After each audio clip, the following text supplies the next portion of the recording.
नमस्कार साथियों, हमने जैसे पिछली वीडियो में चंद्र पर्वत की चर्चा की थी, उसकी स्थिति और उसके गुण हमारे जीवन पर क्या प्रभाव डालते हैं इसकी चर्चा की थी। आज की हम वीडियो में शुक्र पर्वत, जो कि हमारे अंगूठे में जो हमारी ये जीवन रेखा है और जो हमारा अंगूठा है इसके नीचे से जो रेखा गुजरती है, ये इससे ऊपर का निम्न मंगल का क्षेत्र है जिसकी हम चर्चा कर चुके हैं। उसके नीचे शुक्र का क्षेत्र, आज उसकी चर्चा करेंगे। हमारे जीवन पर होने वाला शुक्र का प्रभाव, इसके गुण, इनकी चर्चा करेंगे। शुक्र पर्वत सुनते ही सबसे पहले हमारे दिमाग में प्रेम, वासना, भोग, दूसरे व्यक्ति के प्रति आकर्षण का विचार उत्पन्न होता है। शुक्र पर्वत इससे ज्यादा हमारे जीवन पर प्रभाव डालता है। आज हम इसकी पूरी चर्चा करेंगे। चलो तो सबसे पहले शुक्र की स्थिति की बात करते हैं। तो ये हमारा निम्न मंगल है जिसकी मैं चर्चा कर चुका हूं।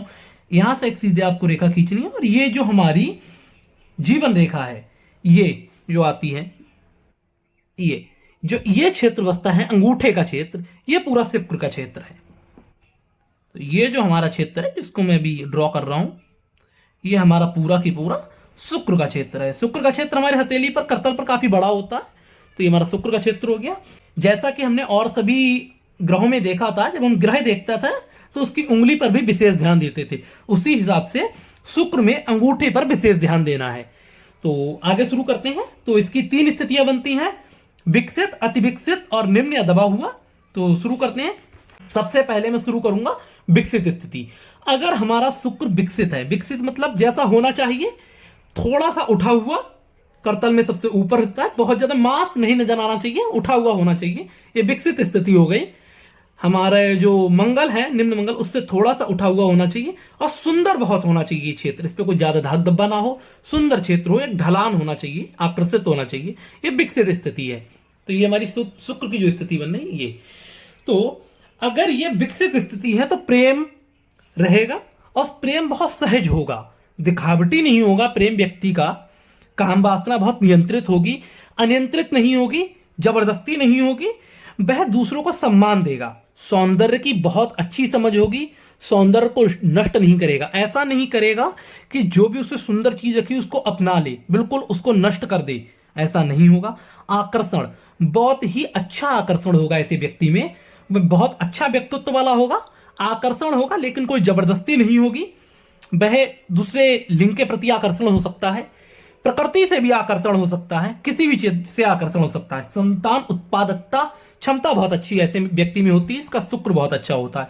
शुक्र हमारी संतान का कारण है, तो शुक्र अच्छा होने के लिए संतान उत्पादकता बढ़ जाती है।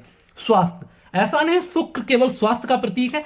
शुक्र अगर अच्छा है तो स्वास्थ्य, जो माने जननांग है, उनसे रिलेटेड जो भी बीमारियां वो नहीं होती हैं, ये देखा गया है। काव्य लिखने के लिए हमारा चंद्रमा, बुध, शनि, अलग अलग ग्रह अलग अलग तरीके का काव्य लिखते हैं। अगर हम शुक्र के काव्य की बात करें तो ये प्रेम से रिलेटेड काव्य होगा। व्यक्ति का बुध और शुक्र अगर अच्छा है तो वह नृत्य भी बहुत अच्छा करेगा। और चंद्रमा और शुक्र बहुत अच्छा है, चंद्रमा जो ये हमारा क्षेत्र है, ये प्लस शुक्र बहुत अच्छा है, तो प्रेम रस, प्रकृति वाली कविताएं बहुत अच्छी लिखेगा, जो भाव विभोर वाली होंगी। उसके अलावा दूसरों को के लिए दयालु होगा, सहानुभूति भी होगी।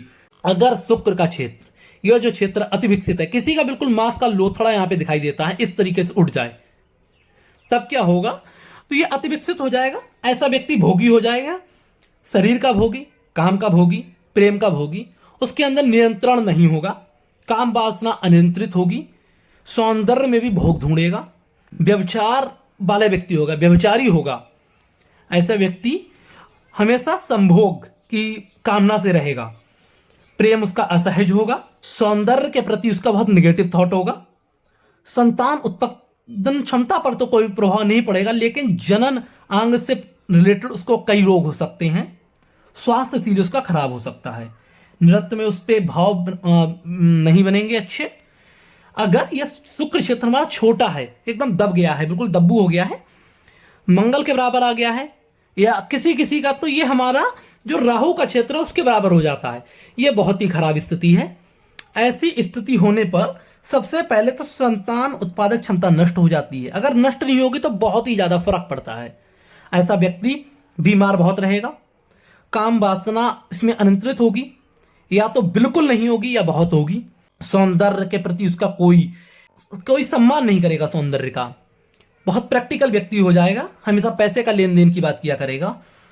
उसके अलावा दया नहीं होगी, सहानुभूति नहीं होगी, नृत्य से तो उसका कोई लेना देना ही नहीं होगा दूर दूर तक का।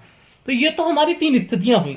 लेकिन शुक्र में अंगूठा बहुत ही ज्यादा अपना कार्य करता है।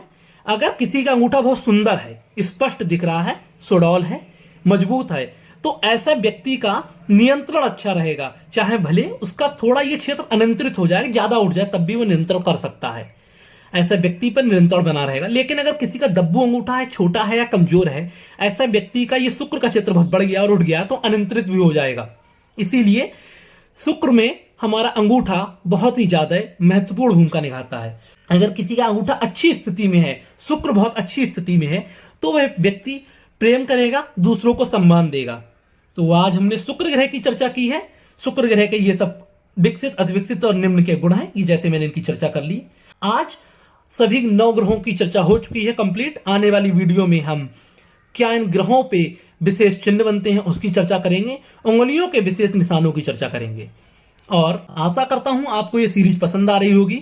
अगर कोई भी आपको प्रश्न है तो कृपया करके मुझे कमेंट सेक्शन में छोड़ें, मैं कोशिश करूंगा उसका उत्तर अवश्य दे पाऊं। और प्लीज मेरी वीडियो को लाइक करें, शेयर करें और सब्सक्राइब करें। धन्यवाद।